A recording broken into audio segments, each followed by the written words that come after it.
Hi everyone, my name is Naomi Hadaway and it's time for another video on the topic of leaving well. Leaving well is the art and practice of leaving a job, project, role, organization, etc. with intention and purpose and when possible joy. So in today's video, we're going to be talking about basketball. We're going to be talking about the Portland WNBA leadership crisis and kind of what lessons you can take from that.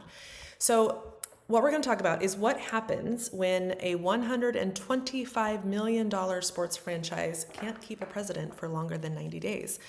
Portland's WNBA team recently gave us a masterclass in organizational chaos and actually a blueprint for how interim leadership can step in, not to save the day. We're not talking about heroics here, but how interim leadership can be used in the midst of some turmoil.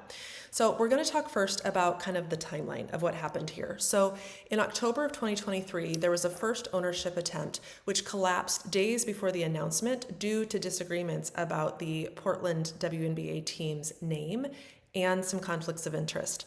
Fast forward to September of 2024, almost an entire year later, RAJ Sports was awarded the franchise for $125 million. Then in April of 2025, Inky Sun was hired as the president, and she was fired and she left. I'm not sure actually if she was fired, what the scenario was, but she departed after less than 3 months on the job. And just recently, July of 2025, Clare Hamill steps in as interim president. So what's interesting about this is that reportedly, and that's the case for all of the things I'm sharing with you, it's reportedly, I don't have insider knowledge, but reportedly multiple GM, general manager candidates turned down positions. The team still lacks a coach, a general manager, they also don't have an official name. And to kind of compare and contrast, competitor Toronto Tempo, well, I mean, they're all competitors really, but the Toronto Tempo is also a new franchise that's launching, and they have They have filled all of their key roles and they've hired 20 plus staff. So what's also interesting about the Portland team is that they announced 10,000 season ticket holders or deposits for season tickets the same day that the president's announcement of departure was made.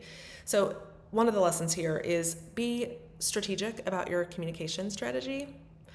Another thing that matters for your organization through all of this is that succession planning isn't just about retirement. It's about organizational resilience all along the way.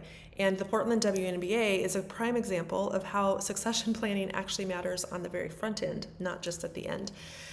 When leadership transitions fail, another lesson here is that institutional knowledge walks out the door. Now, you can argue that Sun's expertise and knowledge that had been built up didn't really have a chance to sink in with only 90 days in.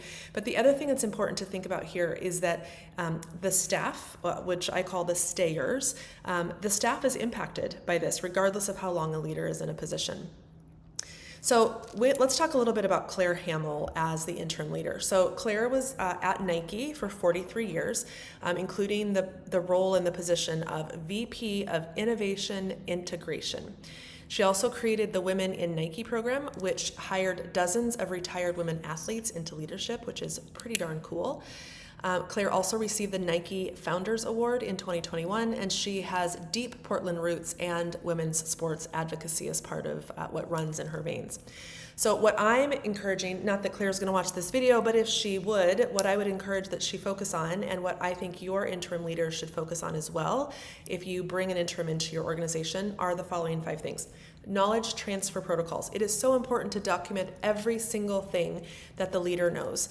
Now, this could be just kind of a bullet point list. It could be literally chicken scratch. It could be recorded voice memos. It could be something like a Loom video that's a walkthrough.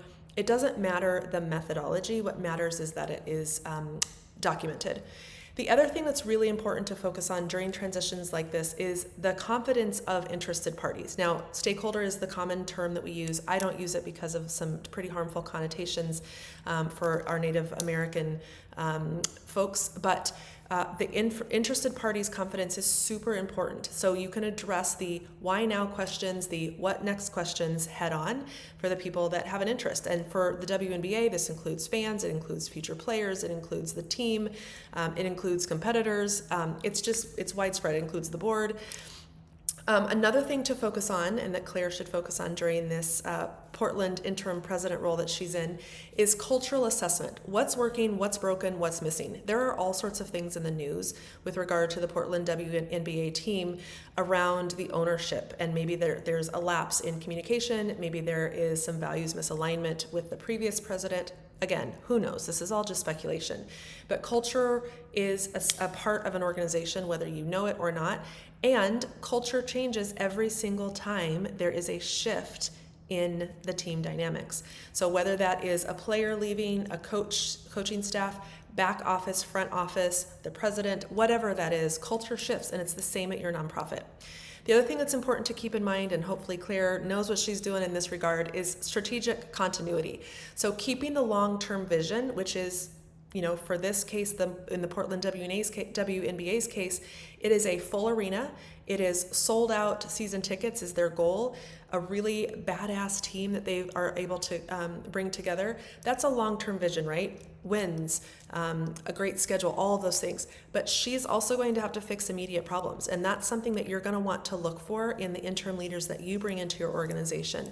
Keeping the long-term vision for when that executive director or CEO comes back or when the new one is hired, while also fixing what is currently a problem.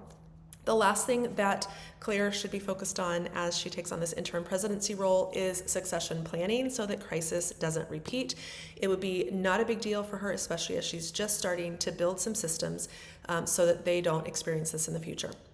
Okay, so the bigger picture of all of this is that Portland's struggles might impact future WNBA decisions around expansions.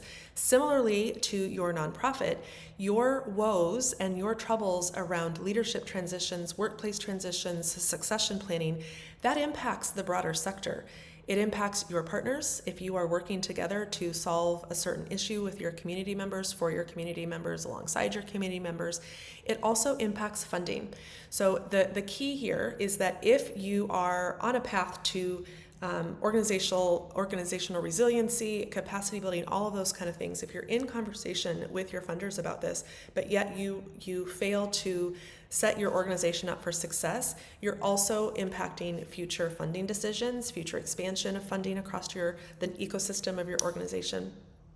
The other thing that I think is really important here is that organizations that fumble leadership transitions, yes, I know I just brought in like a football analogy when I'm talking about basketball, but bear with me. Organizations that fumble leadership transitions lose competitive advantage. And I know that most nonprofits don't think of themselves as having a competitive advantage, but your strategic plan is a business plan. Your HR and your leadership retention, your staff retention is no different than at a corporate organization. So think about that and what your competitive advantage might be at your nonprofit and what you stand to lose if you do not have a plan in place for your leadership transitions. The last thing is that there is a cost of getting this wrong. Reputation, resources, opportunities. Those things are all running at risk of you fumbling, losing opportunities, losing traction, losing momentum, etc. Reputation also is something that I feel very strongly about. Your reputation, your legacy is really only kind of like 50% in your control. The other 50% is what other people think of you. And watching the way that you handle leadership transitions impacts your reputation and your legacy. So in closing, this is a short and sweet one. I just want you to remember the whole point of this exercise, the whole point of this video, to bring this to you as a topic, is to really just dig in deep with the fact that something that is out in the world, like Portland's WNBA team expansion, turning really this $125 million opportunity. Granted, it's going to be fine. They're going to figure it out. But it is a cautionary tale. With Clare Hamill's leadership, the WNBA team in Portland really has a chance to model what interim leadership done right can look like. So I'm encouraging you to take notes. Your next leadership transition is coming, whether you're ready or not. So I hope that you've learned something from this video. I would love to hear, maybe you have an example of a correlating scenario. Maybe it's not women's basketball. Maybe it's something else where you've seen interim leadership either be successful or you've watched a leadership transition go right. I would love to chat with you about that in the comments. If you want to learn more about the services that my team offers and provides, you can visit us at naomihattaway.com. That's NaomiHattaway.com. There you can explore podcast interviews, articles. There's tons of articles. You can even sign up for our email list where you'll get access to some behind the scenes resources. Until next time, thank you so much for watching. I would love if you would, if you're not already subscribed, subscribe and share this with someone, another leader at a nonprofit organization, board member, or funder who might benefit from this message. Thanks so much for watching.